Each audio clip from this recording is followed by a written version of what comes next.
नहीं नहीं sorry ma'am, last week के वेडनेसडे को क्लास ही, सॉरी लास्ट वीक के मंडे, लास्ट वीक के वेडनेसडे को तो क्लास, अच्छा, हेमांग की आवाज़ मंडे की रिकॉर्ड। सबको सुनाई दे रही है? Yes ma'am. क्या हेमांग की आवाज़ थोड़ा तेज़ सुनाई देती है या क्या मुझे ही ज़्यादा थोड़ा लाउड सुनाई देती मैम तेज सुनाई दे रही है थोड़ी। है? अच्छा, तो क्या करना पड़ेगा? हेमांग को बोलना पड़ेगा अपने वो जो भी सिस्टम है उसके साउंड को कम करो, ऐसा? एक सेकंड में वो वायर ये, हाँ हेमांग, आपकी आवाज़ बहुत तेज़ आती है, एकदम ऐसे पूरा क्लास हिल जाए जैसे। हम्म? वो टेक्निकल जो भी है वो आप लोग समझोगे, मैं नहीं समझती। ठीक है, चलो क्वेश्चन पे आते हैं हम लोग। क्वेश्चन था hydrogen sample is in first excited state. ये वाला क्वेश्चन हमने करा था लेकिन इस लाइन पे हमने ध्यान नहीं दिया था। फर्स्ट एक्साइटेड स्टेट में है a photon of energy 8 electron volt is used to excite hydrogen sample, find de Broglie wavelength of electron. De Broglie wavelength निकालनी है तो आपको पता है lambda is equal to de Broglie wavelength होता है h upon m v. Electron की बात हो रही है तो इलेक्ट्रॉन का मास हमें पता है, वैल्यू याद रखनी है हमको 9.1 10⁻31 kg।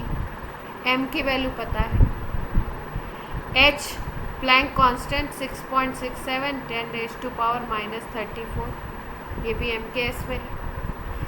अब अगर हमें कहीं से वेलोसिटी मिल जाए इलेक्ट्रॉन की तो हम लोग क्या कर लेंगे, कैलकुलेट कर लेंगे लैम्डा। अब वेलोसिटी के लिए देखिए क्या क्या टर्म गिवन है आपको। फोटोन की energy 8 electron volt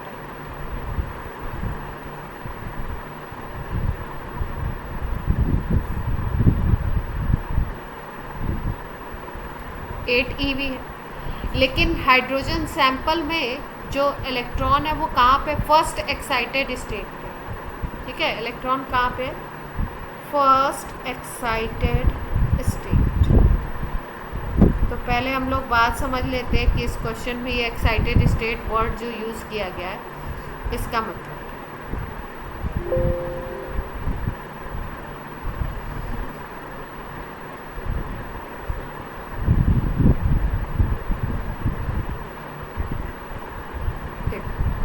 Bohr model अभी आपको कराया नहीं है लेकिन थोड़ा सा बेसिक आइडिया तो आपको है ही। बीच में न्यूक्लियस होता है, फिर शेल्स होती हैं आगे। बोर ने बोला भाई ये सर्कुलर ऑर्बिट्स हैं, ये सर्कल समझ लेना, थोड़ा ढंग से बनाना। अब जो सबसे पहली शेल होती है उसको हम बोलते हैं ग्राउंड स्टेट। ठीक है, इसको बोलते हैं n = 1। n होता है आपका नंबर ऑफ शेल, ये 1। फिर इसके बाद आफ्टर जितने भी होंगे ना उनको हम बोलते हैं excited state. After ground state जो भी लेवल्स आएंगे, जो भी शेल्स आएंगे उनको हम क्या बोलते हैं, एक्साइटेड स्टेट। अब जो टर्म यहाँ पे यूज़ किया गया फर्स्ट सेकंड थर्ड, तो फर्स्ट एक्साइटेड स्टेट की अगर बात करो आप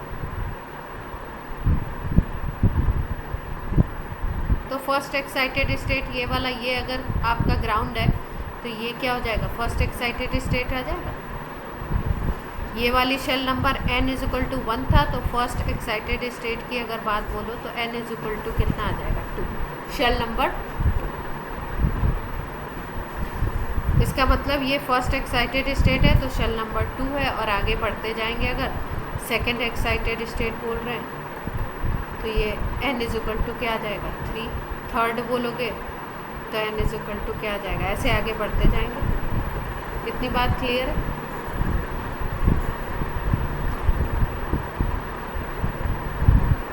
अब जो क्वेश्चन दिया हुआ है क्वेश्चन में, हाँ मैम ये शेल का नंबर है स्टेट का जो आपने बताया। हाँ, शेल का नंबर। हाँ, अगर आप बात कर रहे हो दूसरे शेल की तो उसको हम बोलते हैं फर्स्ट एक्साइटेड स्टेट। अगर अगर पहले शेल की बात कर रहे हो तो उसको हम बोलते हैं GS, ग्राउंड स्टेट। अगर थर्ड शेल की बात करो तो उसको सेकेंड एक्साइटेड स्टेट, मतलब एक्साइटेड स्टेट एक नंबर कम है, ठीक है। अब यहाँ पे क्वेश्चन बोला गया है कि भाई हाइड्रोजन में इलेक्ट्रॉन है, फर्स्ट एक्साइटेड स्टेट पे है, वहाँ से आप 8 इलेक्ट्रॉन वोल्ट एनर्जी दे रहे हो फोटोन की, उससे आपको इलेक्ट्रॉन निकालना है और वो फिर वेव बन के बाहर निकलेगा, उसकी वेवलेंथ कैलकुलेट करनी है। तो फर्स्ट एक्साइटेड स्टेट का मतलब शेल नंबर कौन सा आ गया? शेल नंबर 2 आ गया क्या? अब जो आप फोटोन से एनर्जी दे रहे हो वो दो चीज़ों में यूज होगी। एक तो पहले उसके लेवल तक जाने में, तो n इज इक्वल टू 2 पे पहले एनर्जी कैलकुलेट करनी पड़ेगी हमें इलेक्ट्रॉन।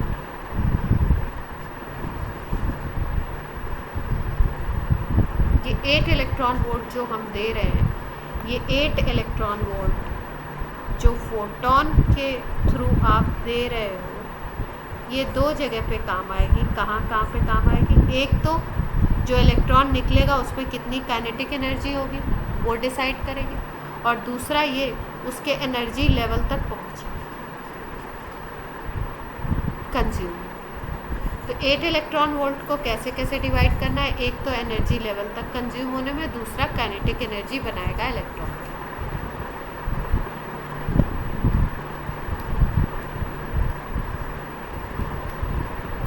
एनर्जी लेवल पे क्या एनर्जी होगी उसको? के ही होगा हाफ mv², किसी भी पार्टिकल का यही होता है फॉर्मूला। और एनर्जी लेवल पे, किसी भी एनर्जी लेवल पे अगर किसी की पार्टिकल की, किसी इलेक्ट्रॉन की, नॉट पार्टिकल, इलेक्ट्रॉन की अगर आपको एनर्जी निकालनी है तो उसका फॉर्मूला है, ये बोर मॉडल से निकला था फॉर्मूला।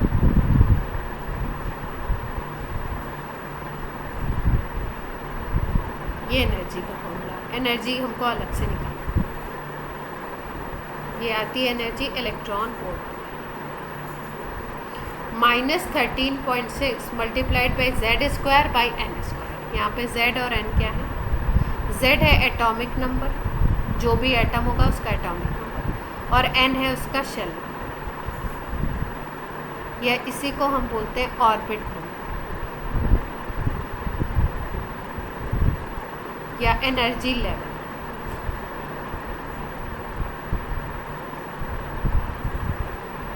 ठीक है, तो इस एनर्जी लेवल पे क्या एनर्जी है पहले हमको उस फॉर्मूला से निकालना पड़ेगा। इस फॉर्मूला से एनर्जी निकालेंगे, यहाँ एनर्जी की वैल्यू पुट करेंगे। ये 8 eV आपको पता है टोटल एनर्जी फोटोन की, हाफ mv² यूज़ करेंगे। मास ऑफ इलेक्ट्रॉन हमें मालूम है, वेलोसिटी ऑफ इलेक्ट्रॉन कैलकुलेट करेंगे। जब वेलोसिटी आ जाएगी तब हम लैम्डा कैलकुलेट कर पाएंगे। इस करते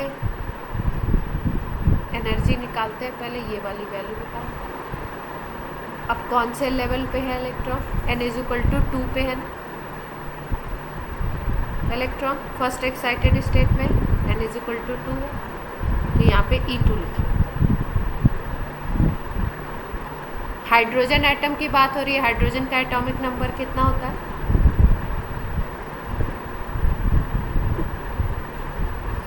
हाइड्रोजन का एटॉमिक नंबर कितना होता है हाइड्रोजन एलिमेंट का?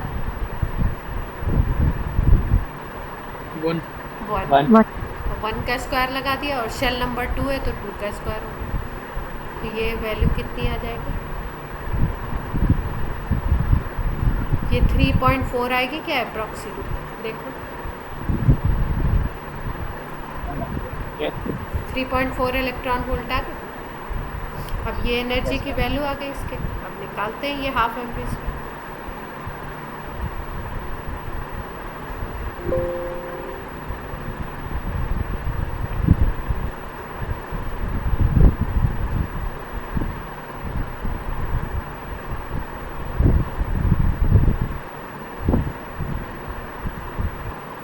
अब हमको मालूम है कि भाई 8 eV = ke प्लस एनर्जी अगर लो तो माइनस में आई है 3.4 ये एनर्जी। अब इसको इधर ले जाओगे तो क्या आ जाएगा?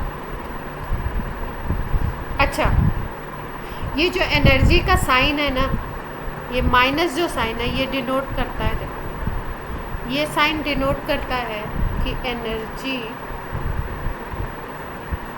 ये वो अमाउंट ऑफ एनर्जी है जब इलेक्ट्रॉन को आपको इनफाइनाइट पे ले जाना है। कहाँ पे ले जाना है? इनफाइनाइट। इनफाइनाइट का मतलब क्या होता है? देखो जैसे हम लोग बोलते हैं ना, किसी की डेथ हो गई, कहाँ चले गए? भगवान के पास चले गए। भगवान के पास तो इनफाइनाइट ही हुआ ना, मतलब उसको फ्री कर दिया आपने दुनिया की मोह माया से। तो ये जो इलेक्ट्रॉन किसी एटम के अंदर है, अगर इसको आपको फ्री करना है, फ्री करने का मतलब इनफाइनाइट पे ले जाना, तो आप क्या करो, इसकी जो एनर्जी है ना, जैसे सेकेंड लेवल पे जो इलेक्ट्रॉन है उसकी एनर्जी है -3.4 इलेक्ट्रॉन। माइनस साइन ये डिनोट करता है कि इतनी ही एनर्जी आप उसको अगर दे दोगे ना, तो वो अपनी शेल को छोड़ के कहाँ पहुँच जाएगा?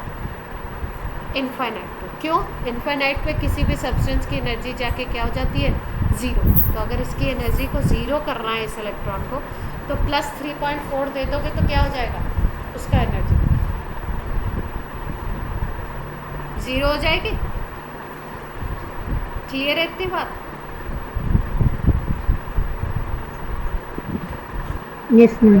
और मतलब इलेक्ट्रॉन बाहर निकल रहा है, हाँ, पॉजिटिव मतलब अंदर जा रहा है। नेगेटिव साइन का मतलब बाहर निकल रहा है अंदर जा रहा है नहीं। नेगेटिव साइन का बस यहाँ पे एक ही मतलब होता है एनर्जी के टर्म में, कि जितना अमाउंट नेगेटिव में है उतनी पॉजिटिव अगर सप्लाई करोगे तो वो इलेक्ट्रॉन इनफाइनाइट पे चला जाएगा, क्योंकि उसकी एनर्जी क्या हो जाएगी? ज़ीरो, गायब। क्लियर? Yes ma'am. ठीक है, तो यानी कि इसकी एनर्जी है 3.4, बेसिकली -3.4 नहीं है, क्या है बेसिकली 3.4 है, तो यहाँ पे हम लोग प्लस ही लेंगे। अब के ई निकालोगे तो आपकी के ई क्या आ जाएगा? कितने इलेक्ट्रॉन वोल्ट आ जाएगा के ई? कैलकुलेट करो भाई। ये प्लस में लिया हमने, ये एनर्जी हमने प्लस में ली। मॉड लेना होगा। हाँ, कितनी? 4.6 इलेक्ट्रॉन वोल्ट आ गए। अब हमारे पास काइनेटिक एनर्जी आ गई, तो अब हम लोग आराम से वेलोसिटी निकाल सकते हैं इसकी, और वेलोसिटी निकालने के बाद हम लोग वैल्यू पुट कर सकते हैं। इसको तो डायरेक्ट उस वाले फॉर्मूले में डाल देना ना, कल निकाला था 12.27 डिवाइडेड बाय √4.6। हाँ, वो भी डाल सकते हो, उस फार्मूला में भी डाल सकते हो, लेकिन जिसको फार्मूला नहीं याद होगा उसको तो स्टेप बाय स्टेप करना पड़ेगा ना।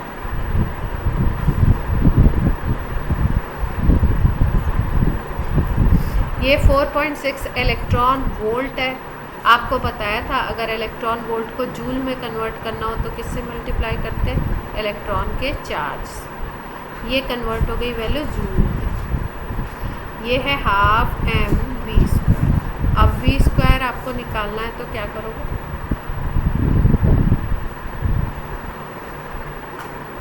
यहाँ पे 2 का मल्टीप्लाई हो गया, ये m नीचे आ गया। v निकालना है तो क्या करोगे? रूट ले लोगे क्या? ये कैलकुलेशन तो सबके समझ आ रही है ना क्या करते हैं? कोई स्टेप क्लियर ना हो तो भाई पूछ लो। अब v की वैल्यू यहाँ पे हम लोग पुट कर देते हैं, ये m है, ये v की वैल्यू है।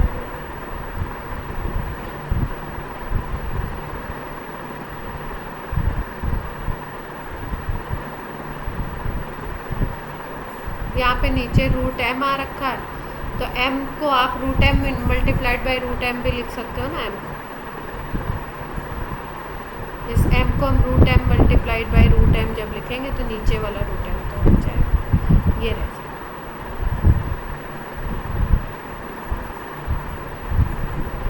अब वैल्यू पुट कर लेंगे हम लोग।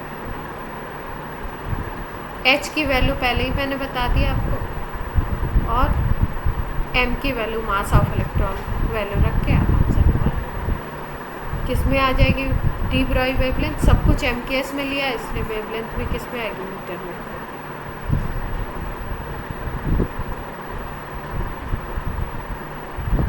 क्लियर हुई बात? कोई डाउट हो तो पूछो।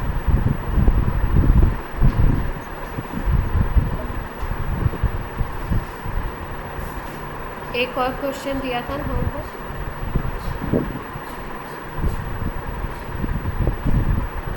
वाला ट्राई करके देखा आप लोगों ने? हाँ लक्ष्य बोलिए, कुछ कह रहे हैं? मैम एक बार दूसरा वाले फॉर्म में से चेक करिएगा क्या आंसर सेम आ रहा है। कौन सा? मैम जो कल निकाला जो- था ना 12.27 वो 12.27 सेम आएगा, सेम आएगा। वो वैल्यू क्यों चेंज है? सेम है।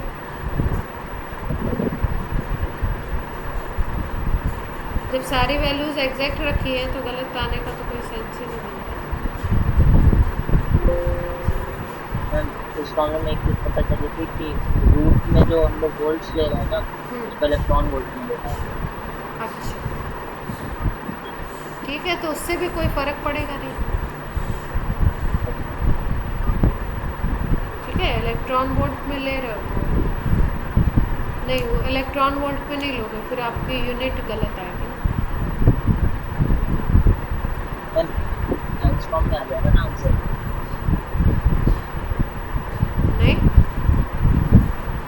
अब देखो ये क्वेश्चन है, फिर भी उसको सॉल्व करके देखना, क्योंकि यहाँ पे उस चीज़ को लेके सॉल्व करेंगे तो थोड़ा टाइम टेकिंग होगा ना, इसलिए मैं अवॉइड कर। यस सर, करके बता दें। हाँ करके बता। नेक्स्ट क्वेश्चन है आपका, de Broglie wavelength of electron in second orbit of Li+2 ion will be equal to de Broglie wavelength of an electron in. ठीक है, second orbit Li+2 atom ion दिया हुआ है, इसकी वेवलेंथ किसके इक्वल होगी, कौन से ऑप्शन के इक्वल होगी, वो आपको बताना है। होमवर्क क्वेश्चन था आपका ये। तो ये किसी ने ट्राई किया है तो बताइए, नहीं किया है तो मैं बताऊँ।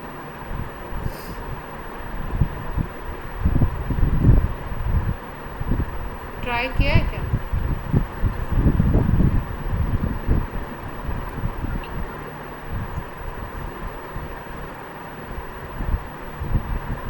मैं बताऊँ?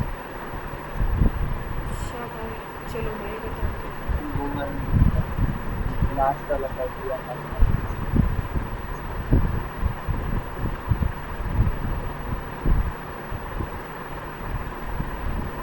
कभी कभी इनका सिस्टम का इरेजर ही नहीं काम करता।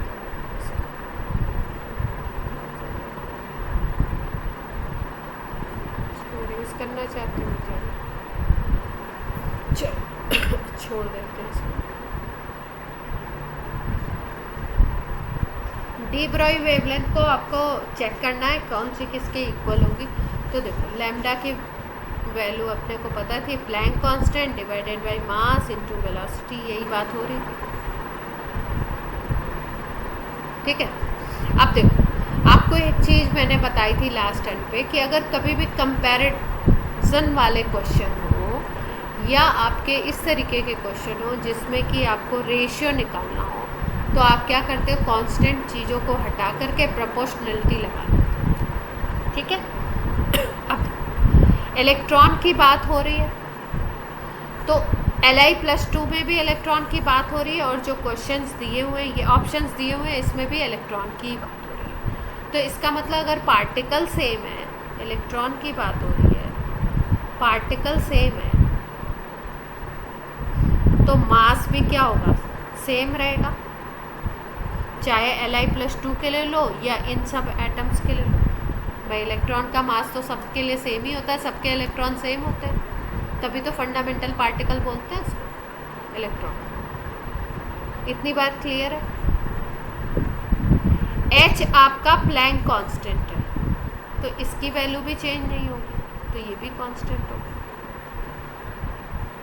वेलोसिटी चेंज हो सकती है, तो अगर इस फॉर्मूला को हम मैनिपुलेट करें, चेंज करें, तो इसमें अगर हम देखें तो H भी कांस्टेंट था और M भी कांस्टेंट था, तो यहाँ प्रोपोर्शनलिटी लगा सकते हो, ऐसे लिख सकते हैं क्या हम? सॉल्व हो गया। प्रोपोर्शनलिटी लगाना इसी तरीके से सिखाया था हमने। ठीक है, अब अगर हमें वेलोसिटी का रेशियो पता लग जाए तो आप बता सकते हो लैम्डा का रेशियो, लैम्डा की वैल्यू। ठीक है, अब देखो इलेक्ट्रॉन के लिए वेलोसिटी की अगर हम बात करें तो velocity is directly proportional to होता है z बाई n।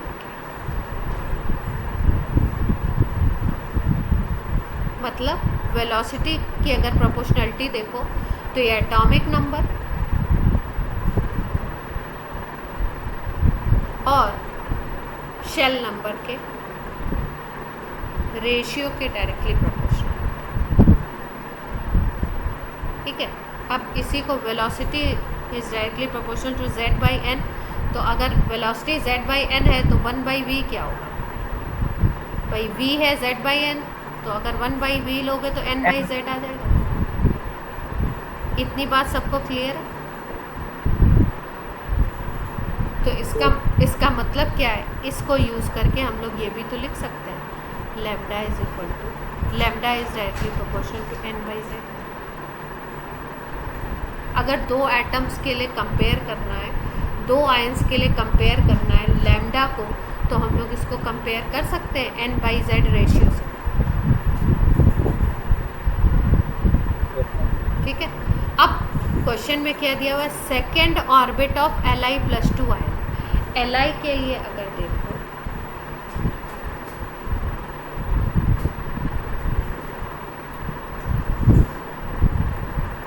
Li के लिए अगर देखो तो एटॉमिक नंबर मतलब Z होता है Li का, कितना होता है एटॉमिक नंबर? 3 होता है, थर्ड एलिमेंट है।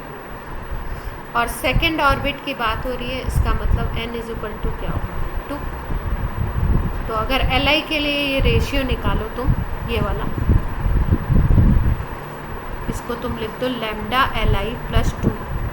तो ये यहाँ पे क्या लेना था? मैं n बाई z लेना था, n बाई z लेना।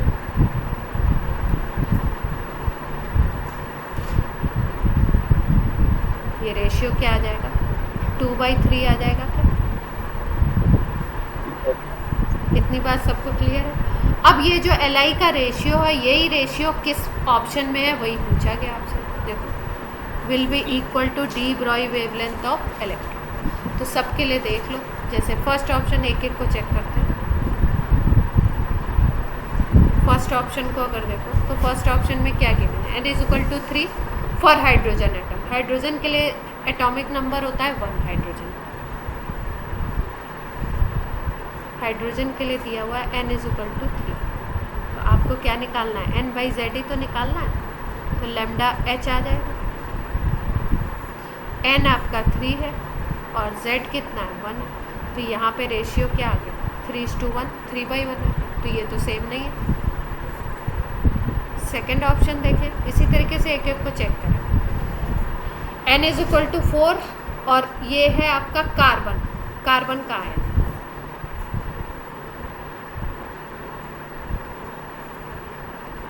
कार्बन पे +5 चार्ज, ये दिया हुआ। इसको देखते हैं, यहाँ पे निकाल लैम्डा कार्बन +5 अगर निकाल तो ये आ जाएगा आपका n बाई z करना है, n है 4 और z कार्बन के लिए होता है 6। कार्बन का एटॉमिक नंबर 6। यहाँ पे 2 बाई 3 आ गया क्या? इसको कट करो। तो इसका मतलब ये जो C+5 आयन है और Li प्लस 2 आयन है, इन दोनों की डी ब्रॉय वेवलेंथ क्या होगी? सेम। बाकी सारे कांस्टेंट है, तो जो कांस्टेंट की वैल्यू रखोगे तो वो तो सेम ही आएगी। भाई h की वैल्यू रखोगे तो उसमें भी वही रखोगे, इसमें भी वही रखोगे। मास रखोगे तो मास ऑफ इलेक्ट्रॉन लिथियम के लिए भी वही रखोगे और बाकी इन दोनों को भी चेक कर लेंगे इसी तरीके से। आंसर अपना कौन सा आ गया? सबको क्लियर हुई बात? किसी को नहीं हुई हो तो पूछ लो।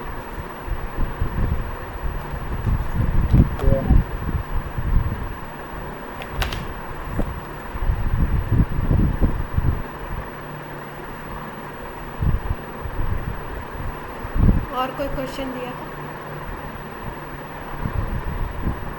एक ही है ना? अब इसमें क्या कॉन्सेप्ट लगा रहे हैं? एन इलेक्ट्रॉन आंसर इसका आंसर मेरे पास है ही नहीं है, निकालना पड़ेगा। कहीं पे तो है पर यहाँ पे अभी पास में नहीं। An electron is practically at rest, rest में है practically. Is initially accelerated through potential difference of 100 volt. ठीक है, तो आपको मैंने बताया है कि इलेक्ट्रॉन को अगर एक्सेलरेट करते हो आप, एक्सेलरेशन देते हो, तो अगर उसकी काइनेटिक एनर्जी की बात करो तो काइनेटिक एनर्जी एक आप हाफ mv² से निकालते हो किसी पार्टिकल की, और इलेक्ट्रॉन के केस में या किसी चार्ज पार्टिकल के केस में आप काइनेटिक एनर्जी, दूसरा एक फॉर्मूला भी बताया था मैंने, चार्ज इनटू वोल्टेज या पोटेंशियल डिफरेंस, इससे भी निकाल सकते हो आप। बताया था मैंने, नहीं बताया था तो सुनो, यही लगाना है मैं इसमें। अब क्या कह रहे हैं, it then has a de Broglie wavelength of λ1। जब इसको 100 वोल्ट के पीडी से, पोटेंशियल डिफरेंस से एक्सेलरेट किया जाता है, तब वो इलेक्ट्रॉन जो वेव बनाता है उसकी वेवलेंथ दी हुई है आपको λ1 एंगस्ट्रॉम। फिर उसके बाद क्या कह रहे हैं, सेकेंड स्टेप में ये बोल रहे हैं कि इसको रिटार्ड कर रहे हैं, मतलब अब एक्सेलरेट नहीं कर रहे हैं, अब क्या कर रहे हैं, रिटार्डेशन लगा रहे हैं। ठीक है, माइनस एक्सेलरेशन लगा रहे हैं थ्रू 19 वोल्ट्स। 19 वोल्ट्स कम कर दिया इसका वोल्टेज। रिटार्ड का मतलब है कम करना, और वोल्टेज को कम कर रहा है, 19 वोल्ट कम कर दिया। अब जब 19 वोल्ट को कम किया इन्होंने, तब उस कंडीशन में वेवलेंथ बोल रहे हैं λ2। फिर थर्ड स्टेप में फिर से और रिटार्डेशन लगा रहे हैं और 32 वोल्ट का चेंज ला रहे हैं, और उस कंडीशन में λ3 वेवलेंथ हो गई। तीनों वेवलेंथ में रिलेशन निकालना है आपको, λ3 माइनस λ2 बाई λ1, इसकी वैल्यू। तो अगर हम लैम्डा निकालना सीख जाएं, लैम्डा निकालना हमको आ जाए, तो हम सारे कंडीशन में निकाल सकते हैं। इतनी बात क्लियर है?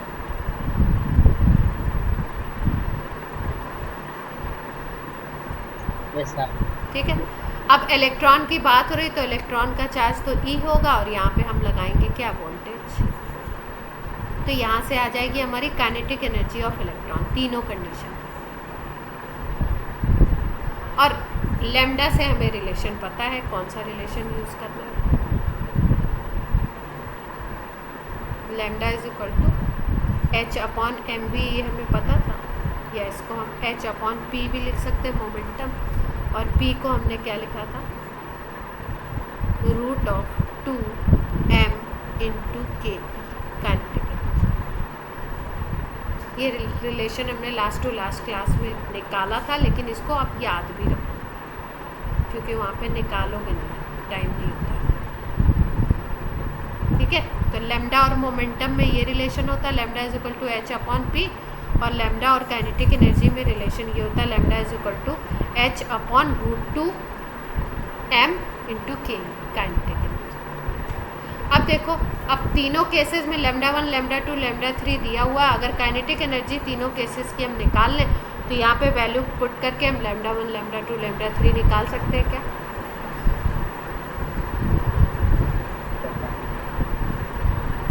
ठीक है, निकालते हैं, चलो पहले निकालते हैं काइनेटिक एनर्जी पहले, Ke1। तो मैंने बताया charge multiplied by PD, potential difference. Charge electron है तो इलेक्ट्रॉन का चार्ज ई ही होगा, और पीडी देखो पहले केस में कितना है, 100 वोल्ट है,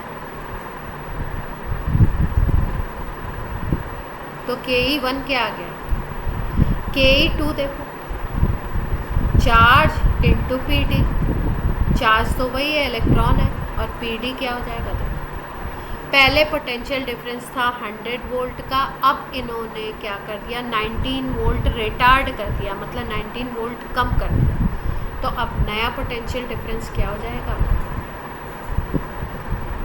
100 माइनस 19, 100 माइनस 19 कितना आता है, 80, 81। फिर उसके बाद बोल रहे हैं अब Ke3 निकालते हैं, Ke3 में भी चार्ज वही है ई, और पीडी की अगर बात करो तो लास्ट लाइन में लिखा हुआ है इन्होंने, अब फिर से रिटार्डेशन कर रहे हैं कितने वोल्ट से, 32 वोल्ट से। इसका मतलब फिर से रिटार्ड कर दिया इन्होंने, कितना, 32 और कम कर दिया। 81 माइनस 32 कितना आएगा, 49, 40। तीनों केसेस की काइनेटिक एनर्जी निकल गई, तो तीनों केसेस के लिए लैम्डा निकाल सकते हैं ये फॉर्मूला यूज़ करके।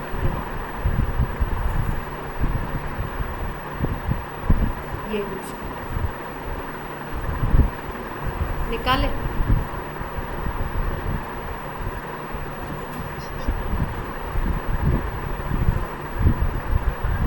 सबसे पहले निकालते हैं लैम्डा। तो क्या रखना है यहाँ पे, h रखना है। यहाँ पे क्या रखना है, मास ऑफ इलेक्ट्रॉन me रख दो। और काइनेटिक एनर्जी पहले केस की क्या है, E इंटू वी है, E इंटू 100। दूसरे केस में देखो 2 तो 2 ही रहेगा, मास ऑफ इलेक्ट्रॉन सेम रहेगा। और यहाँ पे क्या आ गया, E इंटू 81 आ गया। अब लैम्डा 3, किसी को किसी स्टेप पे कोई दिक्कत हो तो बोल देना, वहीं पे रोक देना me। यहाँ पे देखो काइनेटिक एनर्जी अब तीसरे केस में क्या आ गया, यहाँ तक सबको क्लियर है। अब जब ये सारी वैल्यूज़ अपने पास हैं तो lambda 3 minus lambda 2 divided by lambda 1 नहीं निकाल सकते, ये निकाल सकते हैं भाई लैम्डा 3 ये वाली वैल्यू। अब अगर देखो तीनों वैल्यूज़ में अगर देखो तो यही तो चेंज हो रहा है, ये वाला पोर्शन √100, बाकी तो सब सेम है। देखो यहाँ पे भी सेम है, यहाँ पे भी सेम है। यहाँ पे √100 आ रहा है, यहाँ पे √81 आ रहा है, यहाँ पे √49 आ रहा है। देख पा रहे हो सब?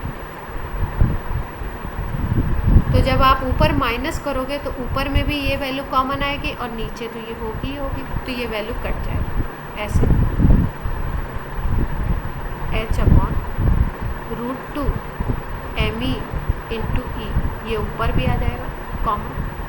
और क्योंकि लैम्डा 3 है तो लैम्डा 3 में क्या है, 1/√100, और 100 का रूट कितना होता है, 10 होता है क्या, ये 1/10 आ जाएगा। और ये लैम्डा 2 वाले में क्या आ जाएगा, 81 किसका रूट होता है, 9 का। और नीचे अगर देखो लैम्डा 1 वाले में, तो लैम्डा 1 में भी ये सारी वैल्यूज़ होंगी।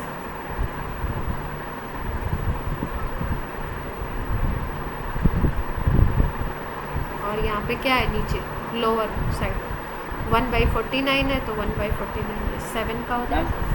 हाँ लैम्डा 3 लेना तो आपको 1/10 के लिए 1/7 है। अच्छा लैम्डा 3 लेना था, सॉरी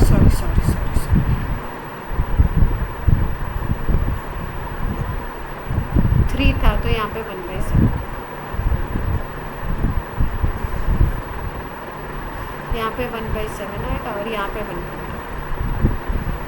नीचे लैम्डा। क्लियर? अब रेशियो निकल जाएगा, ऊपर आ जाएगा, ये सारी वैल्यू तो आपकी कटने वाली है, और ऊपर क्या आ जाएगा आपका 9 - 7/9, तो आ जाएगा 2/9, यही तो आएगा। और यहाँ पे आ जाएगा 1/10, 20/9 आएगा क्या। कैलकुलेशन को एक बार फिर से चेक कर लेना, हो सकता है ऐसे छोटू लिखने की कुछ गलत हो जाए। 9 7 अच्छा ये LCM आएगा ना, 7 × 9 है ना, यही बोल रहा हूँ। तो ये 63 आ जाएगा,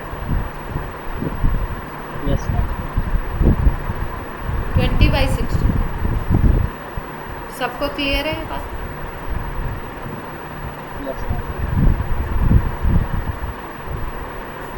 देखो क्वेश्चन में आपको सीधे डी ब्रॉई वेवलेंथ निकालने के लिए नहीं पूछा, 3 कंडीशंस दे दी, और तीनों कंडीशंस में क्या किया इन्होंने, वेवलेंथ को अलग अलग कैलकुलेट करवाया, और कैलकुलेट करवाने के बाद उनमें 2 टर्म्स को माइनस करके एक को डिवाइड करने को दे दिया। ठीक है, और इन्होंने पहले वाले स्टेप में एक्सिलरेशन दिया, दूसरे और तीसरे स्टेप में इन्होंने रिटार्डेशन दिया। रिटार्डेशन का मतलब आप उतने वोल्ट की कमी ला रहे हो। पहले 100 रखा था, एक्सेलरेट किया था, फिर 100 से नीचे लाए, 19 वोल्ट और कम किया, फिर उसके बाद 32 वोल्ट और कम किया। तीनों केसेस में कौन सा ऐसा इलेक्ट्रॉन निकलेगा जो वेव बनेगा और उसकी वेव क्लियर है? ठीक है, तो क्वेश्चन यूँ ऐसे एकदम से मतलब कई बार तो सीधा सीधा भी दे देते हैं, मेंस में भी, नीट में भी, लेकिन कई बार आपको थोड़ा सा घुमाते हैं। अगर सारे फॉर्मूलाज आपको पता है और कांस्टेंट आपको बनाने आता है, रिलेशन निकालने आता है, तो आप फटाफट से, ठीक है। जैसे जब आप इस क्वेश्चन की प्रैक्टिस खूब कर लोगे ना, तो आपको पता लग जाएगा कि ये जो कांस्टेंट वाला टर्म है ना, जिसको हमने इतने लंबे एक्सप्रेशन में लिखा, ये वाला जिसको हमने बाद में ले जाके काटा, इसको पहले ही हम हटा देंगे। इसको हम क्या करेंगे, पहले स्टेप में ही हटा देंगे, ये वाले स्टेप। क्यों? क्योंकि हम देख लेंगे कि हमें निकालना क्या है, रेशियो निकालना है। तो यहाँ पे कांस्टेंट जो है, यहाँ पे जो कांस्टेंट है और यहाँ पे जो कांस्टेंट है, फाइनली वो रेशियो में कट जाएगा डिवीज़न। तो हम चाहते तो इस वैल्यू को, ये वाली वैल्यू इतनी को हम पहले से ही हटा के रख लेते, पहले से ही हटा देते। यहाँ पे 1/√100 कर देते प्रोपोर्शनलिटी लगा के, यहाँ पे 1/√81 कर देते, यहाँ पे 1/49 कर देते, और फिर उनको प्लस माइनस जो भी दिया हुआ है। एक एक स्टेप को अभी बताने का मतलब ये है कि जब भी आपको आता नहीं है, जब भी प्रैक्टिस नहीं है, तो अगर मैं उड़ा के बता दूँगी तो आपको और ऊपर से चला, ठीक है। अब इसके बाद हम लोग बात कर रहे हैं इस चैप्टर की बड़ी प्राइम चीज़ है बोर एटॉमिक मॉडल की। बोर एटॉमिक मॉडल, सबसे पहली बात ये समझने वाली कि बोर ने इनिशियली दिया था, तो इनिशियली इन्होंने बहुत सारे क्वेश्चंस का आंसर ये नहीं कर पाए थे। आगे आने वाले साइंटिस्ट को जो भी मॉडर्न अभी जो थ्योरीज चल रही हैं जिसमें इलेक्ट्रॉन को वेव माना जाता है, उसमें बहुत सारे क्वेश्चंस को ये आंसर नहीं कर पाए थे। जिसमें से जो प्राइम क्वेश्चन था, किसी भी एटम को जब हम हीटअप करते हैं या किसी भी एटम के सॉल्यूशन में अगर इलेक्ट्रिसिटी प्रोवाइड कराते हैं, हम लोग फ्लो कराते हैं, तो इलेक्ट्रिसिटी फ्लो कराने में या हीटअप कराने में वो किस तरीके के स्पेक्ट्रम को शो कर रहा है, मतलब कौन से रेडिएशन को वो अपने अंदर से वेव को निकाल रहा है। और एक इंस्ट्रूमेंट होता है जिसको हम लोग बोलते हैं स्पेक्ट्रोस्कोप, उस पर हम लोग उस रेडिएशन की वेवलेंथ के अकॉर्डिंग कलर्स देखते हैं। तो वो जो कलर का पैटर्न मिलता है, उस कलर के पैटर्न को प्रॉपर वे में ये एक्सप्लेन नहीं कर पाए थे नील्स बोर, इसलिए बाद में इनका मॉडल फेल हो गया था। लेकिन कुछ चीज़ें इन्होंने अच्छी बताई थी, जो रदरफोर्ड मॉडल के ड्रॉबैक्स थे उनको कुछ थोड़ा बहुत इन्होंने कम किया। तो सबसे पहला पॉइंट है कि बोर एटॉमिक मॉडल केवल 1 इलेक्ट्रॉन स्पीसीज़ के लिए ही वैलिड है। किसके लिए अप्लाई कर सकते हैं हम लोग?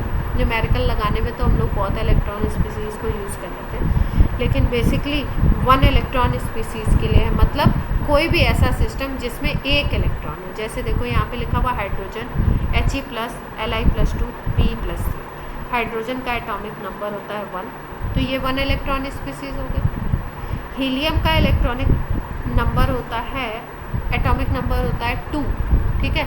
लेकिन तो ये कितने इलेक्ट्रॉन की स्पीसीज़ हो गई? 2 इलेक्ट्रॉन की। तो इसके लिए बोर एटॉमिक मॉडल नहीं लगा सकते आप। किसके लिए लगा सकते हो?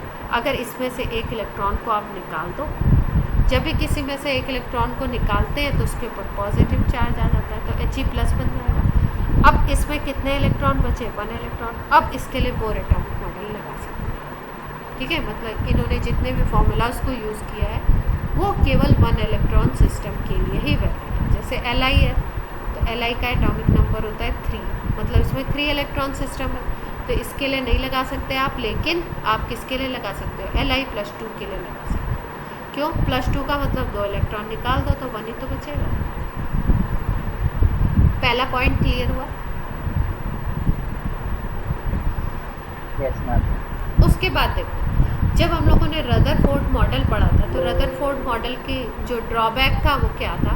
उसमें हमने ड्रॉबैक की जो बात करी थी रदरफोर्ड मॉडल की, उसमें ये बात की थी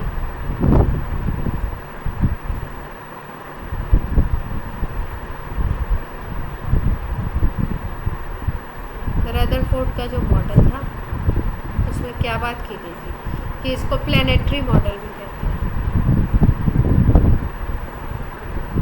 प्लैनेटरी मॉडल का क्या मतलब है? जैसे सन है, सन के चारों तरफ प्लैनेट्स चक्कर लगाते हैं, ठीक है।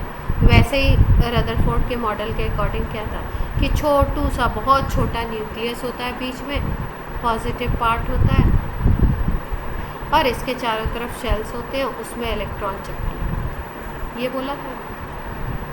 अब ड्रॉबैक क्या हुआ? मैक्सवेल आ गए। मैक्सवेल ने बोला कि भाई कोई भी इलेक्ट्रॉन है या कोई भी चार्ज पार्टिकल है, अगर वो एक्सेलरेटेड वे में किसी चार्ज के चारों तरफ चक्कर लगा रहा है, इस तरीके से वो सर्कुलेट करता है, तो इस सर्कुलेशन में क्योंकि वो इलेक्ट्रोमैग्नेटिक वेव की तरह काम करेगा, उसकी कुछ ना कुछ एनर्जी का लॉस जरूर होगा, मतलब वो अपने अंदर से कुछ ना कुछ एनर्जी निकालेगा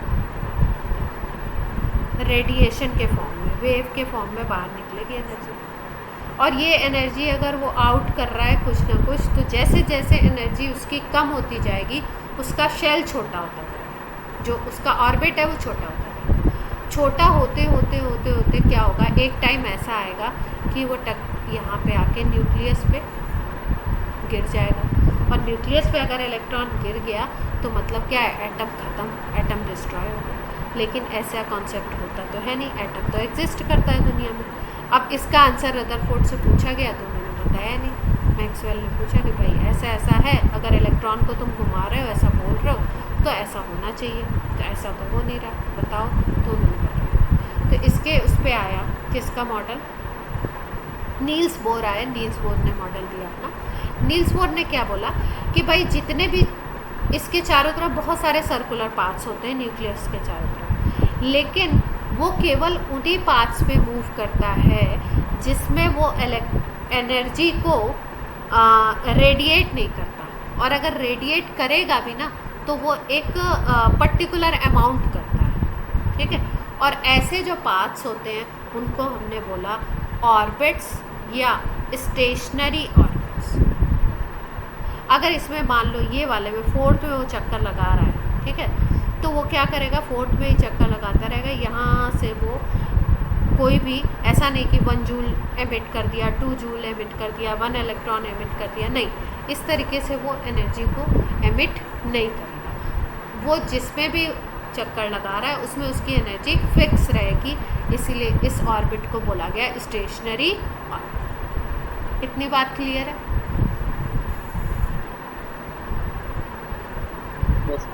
ठीक है। अब आप बोलोगे कि भाई अगर एक में ही है दूसरे में जाएगा नहीं, तो हम लोग क्यों बात करते हैं इस तरीके के क्वेश्चंस या इस तरीके की चीज़ें क्यों करते हैं कि वो इलेक्ट्रॉन फोर्थ से थर्ड पे गया या सेकंड से फोर्थ पे गया। इस तरीके की बातें इसलिए होती है क्योंकि वो एक फिक्स अमाउंट को थर्ड और फोर्थ में, थर्ड और सेकंड में, सेकंड और फर्स्ट में, इनमें जो होता है ना एक फिक्स एनर्जी गैप होता है, ठीक है। और इलेक्ट्रॉन को अगर हायर टू लोअर आना है तो वो एनर्जी को एमिट करता है, मतलब अपने अंदर से बाहर निकालता है। और अगर उसको लो टू हाई जाना है तो वो एनर्जी को गेन करता है। रुपए पैसे के टर्म्स में आप समझ सकते हैं।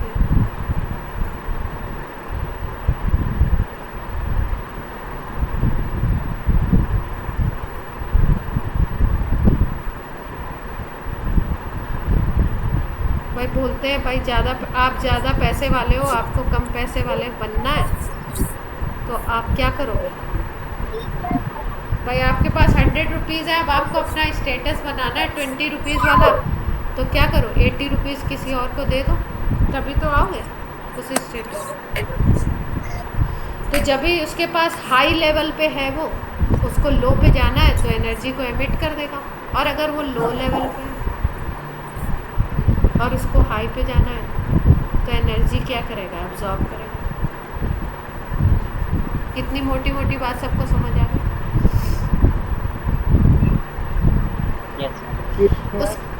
हाँ, उसके बाद मैंने बोला एनर्जी गैप जो होते हैं ना वो फिक्स अमाउंट होता है, ठीक है। जैसे मान लो कि आपको अपने घर से स्कूल जाना है और आपके मम्मी डैडी ने बोल दिया कि भाई ये 2 ही रास्ते हैं, तीसरे किसी भी रास्ते से आप जाओगे नहीं, ठीक है। वहाँ स्कूल जाने के आपके 4-5 रास्ते हैं आपके घर से, ठीक है। लेकिन उनको पता है कि इस रास्ते पे हम अपने बच्चे को ट्रैक कर सकते हैं या कोई प्रॉब्लम हो तो हम उसको हेल्प कर सकते हैं। तो उन्होंने बोला यही फिक्स आपका रास्ता है, ठीक है। और उस फिक्स रास्ते से जब वो जाता है, मान लो 1 से जाता है पाथ से या सेकंड पाथ से जाता है, तो उसमें डिफरेंस जो है वो उनके मम्मी डैडी को पता है कि उसमें कितने किलोमीटर का डिफरेंस है या कितने मिनट का डिफरेंस है। तो इसी तरीके से अगर कोई इलेक्ट्रॉन 4th से 3rd पे आता है, 3rd से 2nd पे आता है, 2nd से 1 पे आता है, या 1 से 2 पे जाएगा, 2 से 3 पे जाएगा, 3 से 4 पे जाएगा, तो सारे एटम्स के लिए ये अमाउंट ऑफ एनर्जी फिक्स है बिल्कुल, कि अगर हाइड्रोजन के लिए 1 से 2 पे जाएगा तो इतना गेन करना चाहिए, 2 से 3 पे जाएगा तो इतना गेन करना चाहिए, 4 से 3 पे आएगा तो इतना लूज़ करना चाहिए उसको एनर्जी। ये सारे फिक्स हैं, इसलिए इन एनर्जी लेवल्स को हमने क्या बोला, स्टेशनरी ऑर्बिट। क्लियर है बात? ठीक है। उसके बाद हेमांग आप कुछ बोल रहे थे। यस मैम, मैं इसके बारे में पूछने वाला था। यदि एनर्जी लेवल गैप तो वेरी करेंगे कि सेम रहेंगे, यही पूछने वाला।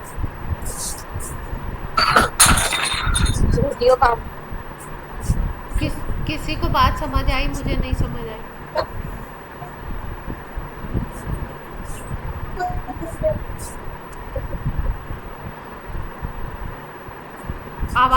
आवाज में कुछ प्रॉब्लम है, वॉइस क्लियरिटी नहीं आई मैम। हाँ। संतोष का हो गया ना, उसका माइक ऑन है। अच्छा, ये बेटा जो न्यू स्टूडेंट ने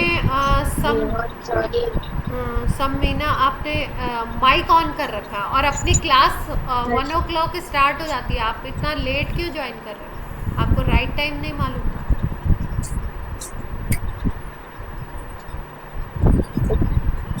है ना? आप ऐसा करना बेटा कि आप नेक्स्ट क्लास से ज्वाइन करना, ठीक है। अपना टाइमिंग है 1 मंडे, ठीक है। मंडे अल्टरनेट में, मंडे वेडनेसडे फ्राइडे। क्लियर बेटा? और आपका माइक ऑफ कर दो, आपका माइक ऑन है।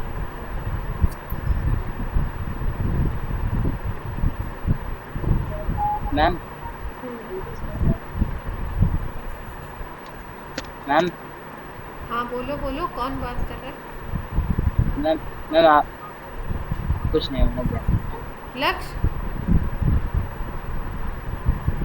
हो गया मैम, हो गया। ये अपनी क्लास में आज सब ऐसे क्यों बात कर रहे हैं? ऐसे लग रहा है कोई वो चल रहा है।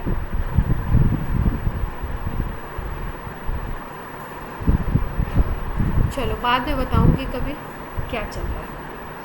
अब सेकंड पॉइंट पे आ जाते हैं हम लोग। नील्स बोर ने बोला कि भाई जो भी इलेक्ट्रॉन रिवॉल्व कर रहा है स्टेशनरी ऑर्बिट्स में, उसका एंगुलर मोमेंटम वो होता है h/2π का, h प्लैंक कांस्टेंट है, इसका मल्टीपल, और n यहाँ पे है इंटीजर 1 2 3, ये शेल नंबर है, ठीक है। एक आपने सुना होगा मोमेंटम किसी भी पार्टिकल का m/v होता है, और एक टर्म आता है एंगुलर मोमेंटम। एंगुलर मोमेंटम अगर हम लोग आपका किसी रेडियस के थ्रू वो पार्टिकल रोटेट भी कर रहा है तो उसमें हम लोग एंगुलर मोमेंटम एक यूज़ करते हैं टर्म। अगर उसको निकालना है आपको तो रेडियस से मल्टीप्लाई करना पड़ता है, इसलिए यहाँ पे लिखा हुआ है mvr।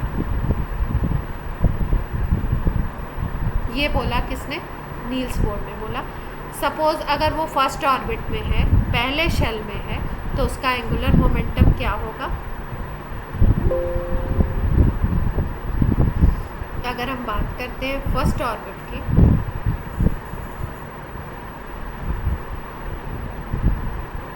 एंगुलर मोमेंटम होता है mvr nh/2 2 pi not 4 pi NH upon 2 पाई। अगर फर्स्ट ऑर्बिट में है तो आपको एंगुलर मोमेंटम निकालना है mvr। तो कैसे निकालेंगे? n इज इक्वल टू 1 रख दीजिए। फर्स्ट ऑर्बिट में क्या आ गया? h अपॉन 2 पाई आ गया। ऐसे ही अगर आपको सेकंड में निकालना है तो सेकंड में कैसे निकालो? n की जगह क्या रख दो? 2h अपॉन 2 पाई। मतलब h अपॉन 2 पाई का मल्टीपल थर्ड में निकालना है तो 3h अपॉन 2। फिजिक्स में पढ़ चुके हो आप लोग एंगुलर मोमेंटम, फोर्थ ऑर्बिट में निकालना। Yes ma'am. कहीं पढ़ चुके हैं? कहाँ पे पढ़ा है?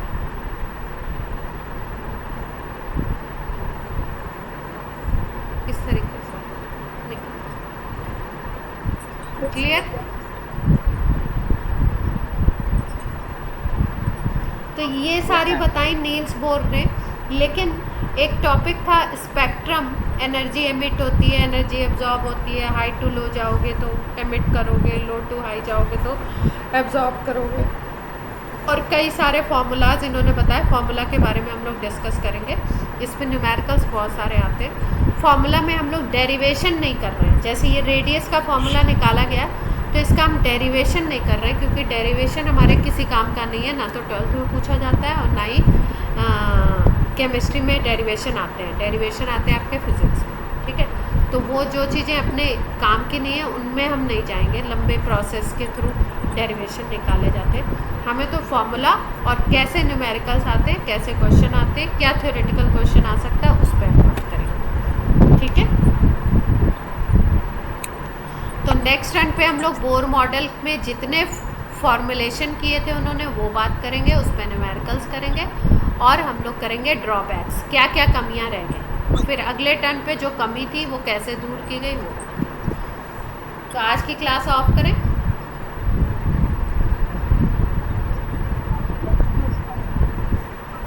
ठीक है, चलो बच्चा पार्टी, बाय बाय। मैम कोई होमवर्क? एक्सक्यूज मी, आज का होमवर्क ये जितना पढ़ाया गया एनसीईआरटी से उसको रीडिंग लगाना। हाँ हेमांग, अब बोलो ना। हेमांग बोलो। अब मैं ये कह रहा था कि आप वो मंडे का लेक्चर था जो था अच्छा, मंडे लास्ट का वीक के मंडे का लेक्चर था। मंडे को Yes, आपको ma'am. रिकॉर्डिंग भेजूंगी, ठीक है? आज मैं कोशिश Thank you, ma'am. करूंगी। चलो बेटा, bye bye. Thank you ma'am.